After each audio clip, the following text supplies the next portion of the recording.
Good morning students. आज मैं आप लोगों को 10th क्लास का रसायन विज्ञान पढ़ाऊंगा। एक बार पुनः स्मृति करने के लिए इन टॉपिकों को बता देता हूं जिसको आपको मैंने पढ़ाया था। जैसे रासायनिक समीकरण तथा रासायनिक अभिक्रियाएं, ये मैं बता चुका हूं कि रासायनिक समीकरण क्या है और रासायनिक अभिक्रियाएं क्या है। दूसरा, रासायनिक समीकरण को संतुलित करना। रासायनिक समीकरण को संतुलित करना मैंने बता दिया है कि रासायनिक समीकरण को कैसे संतुलित करते हैं। दूसरा, द्रव्य की अविनाशिता का नियम, पुनरावृत्ति है। द्रव्य की अविनाशिता के नियम 9th क्लास में भी पढ़ाया था और ये द्रव्य की अविनाशिता का नियम है कि द्रव्य न तो निर्माण होता है और न तो उसका विनाश होता है। इसके बाद रासायनिक अभिक्रियाओं में मैंने बताया था संयोजन अभिक्रिया, कम्बिनेशन रिएक्शन। कम्बिनेशन रिएक्शन किसे कहते हैं? जब दो या दो से अधिक पदार्थ एक नए उत्पाद का निर्माण करते हैं तो उसे हम कम्बिनेशन अभिक्रिया कहते हैं, संयोजन अभिक्रिया कहते हैं। दूसरा बताया था वियोजन अभिक्रिया, डिसोसिएशन रिएक्शन। डिसोसिएशन रिएक्शन 3 तरह का होता है, तापी वियोजन, वैद्युत वियोजन, प्रकाशीय वियोजन। और तीनों का एग्जाम्पल भी मैंने दिया था, उसको बताया भी था, एक्सप्लेन भी किया था, इसलिए तीनों को आप लोगों ने देख लेना है ठीक से। इसके बाद बताया था विस्थापन अभिक्रिया, डिस्प्लेसमेंट रिएक्शन। किस तरह से कोई अधिक क्रियाशील तत्व कम क्रियाशील तत्वों को विस्थापित कर देता है, वो विस्थापन अभिक्रिया कहलाती है। विस्थापन अभिक्रिया मैंने पिछले दिन आपको बताया था। दूसरा बताया था डबल डिस्प्लेसमेंट रिएक्शन। यह अभिक्रिया आयनों के बीच में होती है। उदाहरण लेकर के मैंने इसको बताया था कि डबल डिस्प्लेसमेंट रिएक्शन या द्विवीय विस्थापन अभिक्रिया किसे कहते हैं। इसके बाद बताया था उपचयन और अपचयन अभिक्रिया, ऑक्सीडेशन एंड रिडक्शन रिएक्शन। उपचयन अभिक्रिया को बताया था, उदाहरण के साथ बताया था कि जिसमें ऑक्सीजन का संयोज होता है और हाइड्रोजन का दुराव होता है, उसे उपचयन अभिक्रिया कहते हैं। और अपचयन अभिक्रिया किसे कहते हैं? जिसमें हाइड्रोजन का जुड़ाव होता है और ऑक्सीजन का दुराव होता है, तो उसे हम अपचयन अभिक्रिया कहते हैं।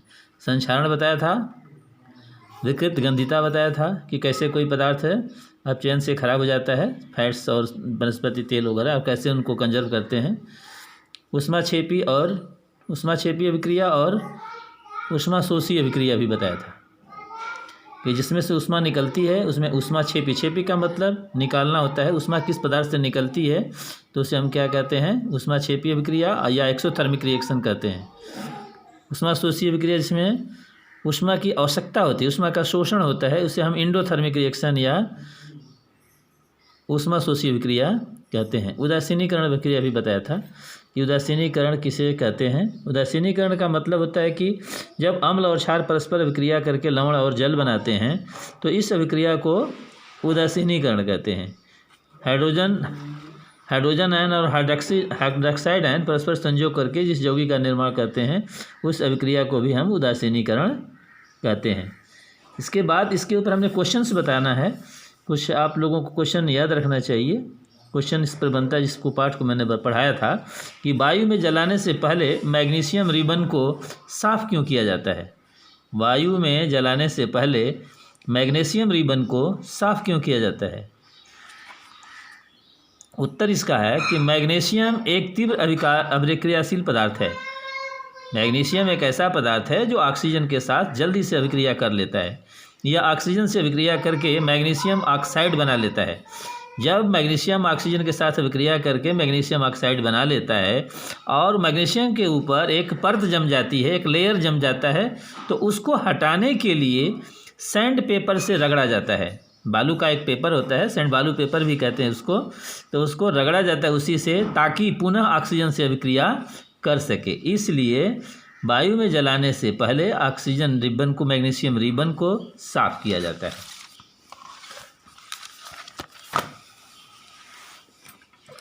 संतुलित करना, रासायनिक समीकरण को संतुलित करने का तरीका आपको बताया था। तो 2 तरह के समीकरण होते हैं, शब्द समीकरण, शब्द रासायनिक समीकरण, और संकेतों में जो लिखा जाता है। तो पहले शब्दों में लिखा जाता है, फिर उसको संकेतों में लिखा जाता है, फिर उसको हम क्या कहते हैं? समीकरण को बैलेंस करते हैं, संतुलित करते हैं। जैसे समीकरण है कि निम्नलिखित रासायनिक अभिक्रियाओं का संतुलित समीकरण लिखो। जैसे hydrogen plus chlorine hydrogen chloride. अब ये शब्द है, हाइड्रोजन का संकेत H होता है और उसके एक अणु का सूत्र जो है ना H2 है। क्लोरीन का एक अणु का परमाणु का सूत्र Cl होता है और Cl दो परमाणुओं से मिल करके सहसंयोजक बंध के द्वारा क्लोरीन बनाता है। और क्लोरीन और हाइड्रोजन क्लोराइड, हाइड्रोजन और क्लोरीन मिल करके हाइड्रोजन क्लोराइड गैस बनाता है, हाइड्रोजन क्लोराइड गैस बनाता है।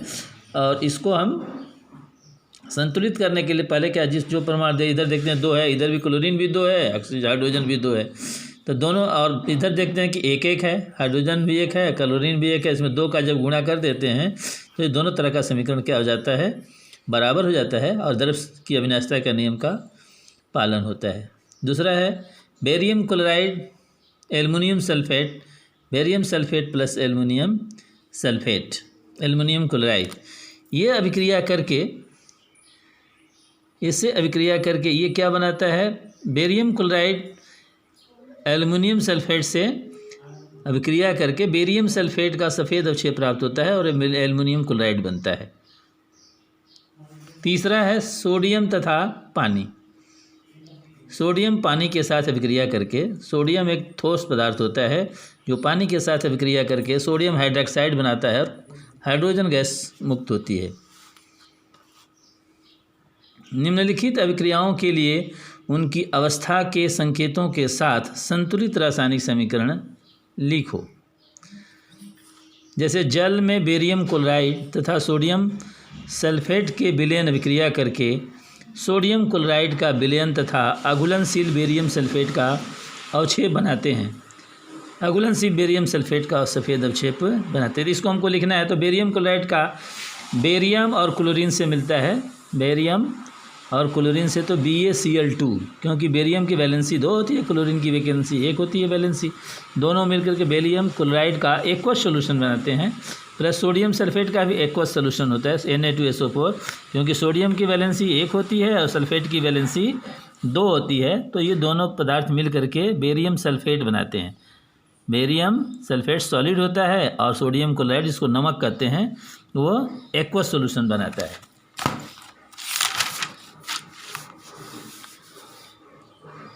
सोडियम हाइड्रोक्साइड का विलयन जल में हाइड्रोक्लोरिक अम्ल के विलयन जल में से अभिक्रिया करके सोडियम क्लोराइड का विलयन तथा जल बनाते हैं। जैसे सोडियम हाइड्रोक्साइड है, सोडियम हाइड्रोक्साइड एक क्षार है, प्रबल क्षार है, और हाइड्रोजन क्लोराइड भी एक प्रबल अम्ल है, एक्वस सोल्यूशन है। तो सोडियम जो है सोडियम क्लोरीन के साथ अभिक्रिया करके सोडियम क्लोराइड बना लेता है, नमक बना लेता है, तथा हाइड्रोक्साइड आयन जो है क्लोरीन के साथ अभिक्रिया करके हाइड्रोक्साइड आयन जो है हाइड्रोजन के साथ अभिक्रिया करके जल बना लेता है, लिक्विड बनता है ये। और गृह कार्य, गृह कार्य संयोजन अभिक्रिया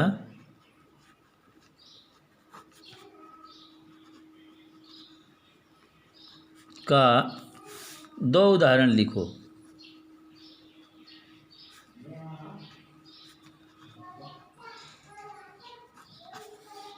दूसरा है वियोजन अभिक्रिया का